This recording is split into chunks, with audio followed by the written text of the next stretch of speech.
या पोलीस दलाचं जे खच्चीकरण गेल्या 5 वर्षामध्ये झालेलं आहे, कोणालाही उचलायचं, अर्ध्या रात्री कोणीकडे नेऊन टाकायचं, चांगले अधिकारी उचलायचे, जिथे चौकशीमध्ये चांगले अधिकारी निघाले की त्याला लगेच उचलायचं आणि आरोपींना मदत होईल अशा ठिकाणी, अशा जागेवर ते अत्यंत निष्क्रिय लोक ठेवायचे आणि त्या गुन्ह्यामधला आपला जो हेतू आहे तो साध्य करून घ्यायचा, असे मोठे प्रकार बीड जिल्ह्यामध्ये घडलेले.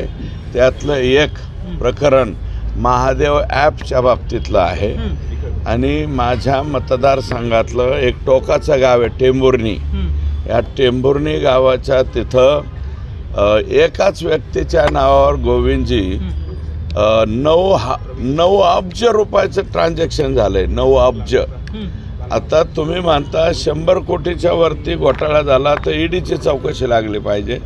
तर 9 अब्ज रुपयाचं जर ट्रान्झॅक्शन एका सिंगल पर्सनवरती झाला असेल बीड जिल्ह्यामध्ये, तर याच्यावरती कोणत्या यंत्रणेने हे तपासलं पाहिजे, हे तुमचं उत्तर तुम्हीच द्या.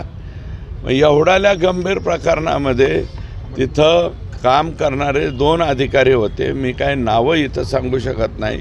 मी SP साहेबांना ते नावं सांगितली की ह्या 2 लोकांचे हे एवढं मोठं घबाडाचं एका व्यक्तीवरच्या नावावरती 9 अब्ज म्हणल्यावर असे बाकीचे बरेचसे लोक आहेत. म्हणजे अब्जावधी रुपयामध्ये घोटाळा हा महादेव ॲपच्या माध्यमातून बीड जिल्ह्यामध्ये झालेला आहे आणि त्याच्यावरती चांगले काम करणारे अधिकारी बाहेर काढले गेले आणि जे निष्क्रिय अधिकारी आहेत आणि आम्ही सांगू तेच करू आणि मग त्यांनी एवढ्या मोठ्या या घटनेमधल्या आरोपींचे जामीन करून दिले, त्यांना सहकार्य करणं, काही आरोपींची आणि त्याची लिंक मलेशियापर्यंत जाते थेट. अशा गंभीर गुन्ह्यामध्ये सुद्धा अतिशय चुकीचं वागणारे पोलीस इथं ठेवलेत. अजूनही इतर ठिकाणी सुद्धा पोलीस दल हे निष्क्रिय स्वरूपाचं काही इथं दाखवलं गेलं. दुसरी गोष्ट अशी आहे की मी आज माझं लेखी पत्र दिलं आहे, बीड जिल्ह्यातील पोलीस दलाच्या पोलिसांची यादी मला द्या आणि त्याच्यामध्ये ती यादी देत असताना बिंदू नामावलीप्रमाणे बीड जिल्ह्याच्या पोलिसांची संख्या बिंदू नामावलीप्रमाणे आहे का आणि नसेल तर याच्या बाबतीमध्ये हा अन्याय आहे, हे चूक आहे, हे मी राज्य सरकारच्या लक्षात आणून देईन आणि त्याच्यावरती जी ॲक्शन घ्यायची ती राज्याचे मुख्यमंत्री घेतील. उद्या मोर्चाच्या संदर्भामध्ये जो तुम्ही आरोप करताय, कुणी त्यांना अभय दिलं, असे अधिकारी जर नेमले असतील तर ते कुणी नेमले आणि त्या नेमण्यामागे उद्देश काय शकतो? कुणीतरी याच्या पाठीमागे सुद्धा तिथे जसं आका आहे, आका सोडून कोण असायचं यांच्या पाठीमागे? आकाच बीड जिल्ह्यातलं कोणतंही प्रकरण घ्या त्याच्या पाठीमागे आका. आता इथून 15-20 किलोमीटर अंतरावर 50 का 60 एकर जमीन दुसऱ्याच्या जमिनीतून मुरुम काढून आणायचा रसाळा नावाचे लोक आहे आणि आकांनी तिथं काहीतरी 50 एकर जमीन घेतली, पूर्ण बोगदाच बुजला आहे. जर सवळ मिळाली तर हे कॅमेराने ते घेऊन जाते. तर हे गोरगरीब म्हणते अरे आमची जमीन आहे, आमच्या जमिनीतून नेऊ नका. तरीसुद्धा बळजबरी गँग्स ऑफ वाशेपूर उभा करून तिथं फिलिंग झालं आहे. इथून 22 किलोमीटर आहे ना मांजरसुंबा, तर तिथं 22 किलोमीटरमध्ये कॅमेरे घेऊन जा, आकांची कोणाच्या नावावर किती एकर जमीन आहे तिथं बघा. सिमरी पारगाव तालुका माजलगाव का काय आहे तिथं किती आहे तिथं जाऊन बघा. आणि शिरसाळाला माननीय पंडितांनांचं नाव दिलं आहे. कशाचं? MIDC नाही, मार्केट कमिटीने गाळे बांधलेत. 3 वर्ष झालं. तुम्ही परळीला जाता येत असताना, परळीचा तुमचं पर्यटन भरपूर असते, मी माहिती आहे मला. जाताना उजव्या बाजूला जे गाळे बांधकाम केले 3 वर्षापासून गाळे बांधकाम होऊन पूर्ण आहे. हां, तर तुम्हाला सांगतो उद्घाटन का व्हायना त्याचं, त्या गाळ्यांचं उद्घाटन का व्हायना का, त्याचं कारण असं आहे की ते सगळे गाळे हे गायरान जमिनीवर बांधले गेलेले आहेत आणि जी गायरान जमीन त्यांना दिलेली आहे मार्केट कमिटीला ती कुठे आहे, बार्शी नाक्यावर. आणि ह्यांनी हे जे गाळे बांधलेले आहेत हे कुठे, छत्रपती शिवाजीराजांच्या पुतळ्याच्या इथं.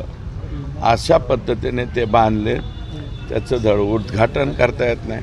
वाईट एकच वाटलं आहे त्याच्यात, तर उद्या कोणी तक्रार वगैरे केली तर ते डिमॉलिशसुद्धा होऊ शकतं सगळंच. हो, आणि सगळ्याच्या सगळं भुईसपाट करायचं म्हणलं तरी होईल.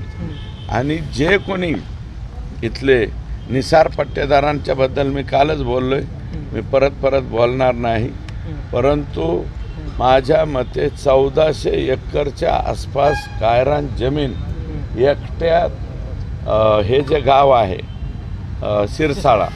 शिरसाळा गावामध्ये यांचेच बगल बच्चे आकांचे जे कार्यकर्ते, मग आकांच्या भरोशाशिवाय झालं आहे का, 600 वीटभट्ट्यात तिथं 600 वीटभट्ट्या शिरसाळ्याला 600 वीटभट्ट्यापैकी 300 वीटभट्ट्या इल्लीगल जागेवरती आहेत, म्हणजे गायरान जागेवरती आहेत.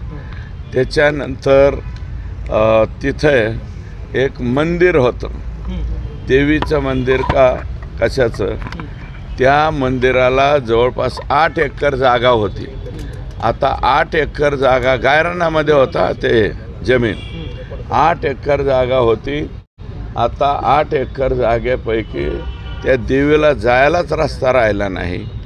तिथं बंजारा समाजाच्या लोकांची जागा होती. मागे मला वाटतं पोलीस लावून हे जे बांधलं आहे ना शॉपिंग कॉम्प्लेक्स, हे तिथं बंजारा समाजाची जमीन होती. बंजारा समाजाला सुद्धा उठून लावलं गेलं.